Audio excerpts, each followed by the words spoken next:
ہے گائز، پچھلے video lectures میں ہم نے کلاسیسزم اور رومانٹسزم کے جنرل کانسیپٹس کو سمجھنے کی کوشش کی ہے۔ آج ہم ڈیٹیل کے ساتھ رومانٹسزم کو موضوع بحث بنائیں گے۔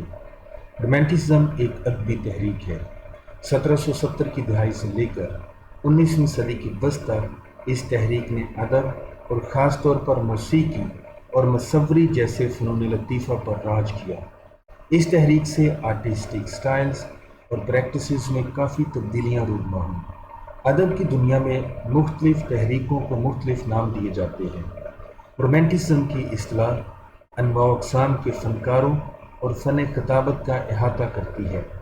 ادب اور فن موسیقی کے مورخین نے 1770 کی دہائی سے لے کر 19ویں صدی کے وسط تک جو ادب تخلیق ہوا اس کے لیے رومانٹسزم کی اصطلاح استعمال کی۔ رومانٹسزم سے متعلق جن فنکاروں کا ہم حوالہ پیش کرتے ہیں ان میں سے کسی نے بھی اپنے آپ کو رومانٹسسٹ نہیں کہا۔ رومانٹسزم ایک یورپی رجحان تھا۔ اس نے برطانیہ، فرانس اور جرمنی میں خوب زور پکڑا اور اٹلی، اسپین اور پولینڈ پر گہرے اثرات مرتب کیے۔ کسی حد تک اسی تحریک نے رومانٹسزم کے امریکن ورژن کو جنم دیا۔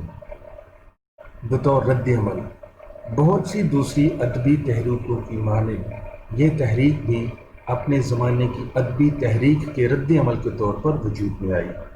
ادبی مورخین 18ویں صدی کو اگسٹن ایج سے منسوب کرتے ہیں، کیونکہ 18ویں صدی کے فنون لطیفہ میں رومی شہنشاہ اگسطس، جس نے 27 قبل از مسیح سے لے کر 14 قبل از مسیح تک حکومت کی، اس کی تہذیب اور ثقافت کی جھلک نظر آتی ہے۔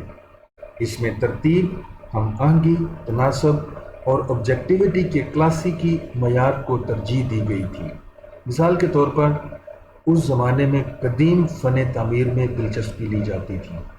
ادب کی دنیا میں یونانی اور رومی مصنفین کی تقلید کی جاتی تھی۔ 18ویں صدی کے بے شمار مصنفین نے قدیم شاعری کا ترجمہ کیا اور اس کی طرز پر نئی شاعری کو جنم دیا۔ ابتدائی ایام میں رومانٹسزم کو یورپی معاشرے کے قدامت پسند مزاج کے خلاف رد عمل سمجھا جاتا تھا اور اسے بنیاد پرست اور انقلابی سیاسی نظریات سے منسوب کیا جاتا تھا۔ رومانٹسزم کی خصوصیات: رومانٹسزم ایموشنز اور امیجنیشن پر زور دیتی ہے۔ یہ ذاتی اظہار خیال اور انفرادی احساس کی اہمیت پر زور دیتی ہے۔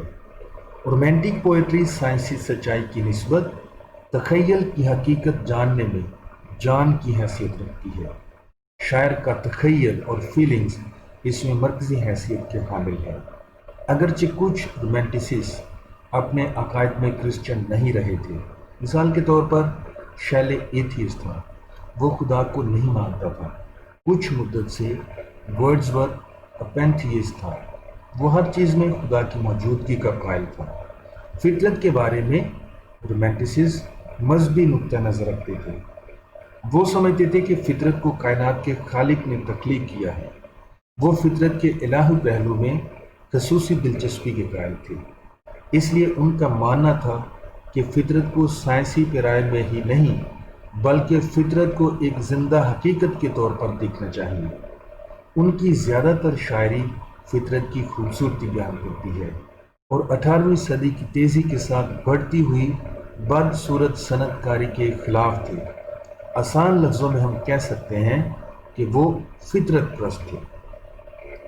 رومانٹسسٹ کی شاعری میں بچپن کی حسین یادوں کی تازگی اور معصومیت کی تعظیم کا رنگ نظر آتا ہے۔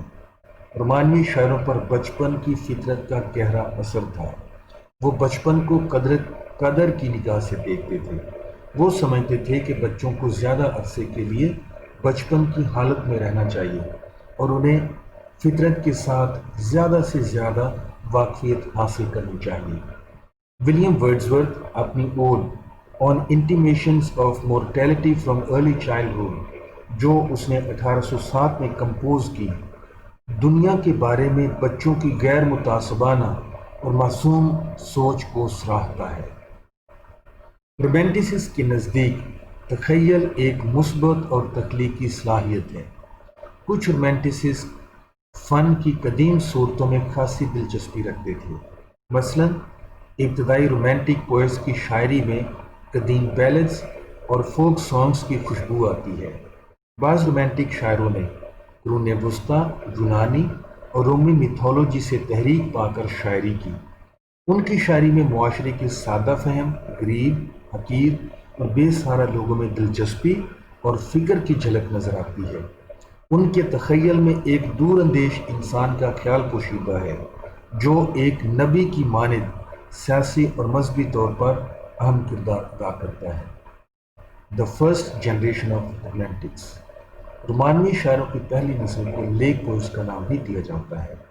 وہ اس لیے کیونکہ وہ انگلینڈ کے شمال مغرب میں لیک ڈسٹرکٹ سے تعلق رکھتے تھے۔ ولیم ورڈزورتھ وہ لیک ڈسٹرکٹ سے تعلق رکھتا تھا۔ وہ رومانوی شاعروں کی پہلی نسل میں سب سے اہم شاعر تھا۔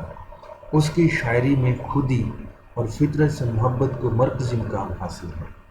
سیموئل ٹیلر کولرج وہ بڑا دانشور اور ورڈزورتھ کا سب سے قریبی ساتھی تھے۔ اس کی شاعری میں سائنس اور فلسفے کا رنگ نظر آتا ہے۔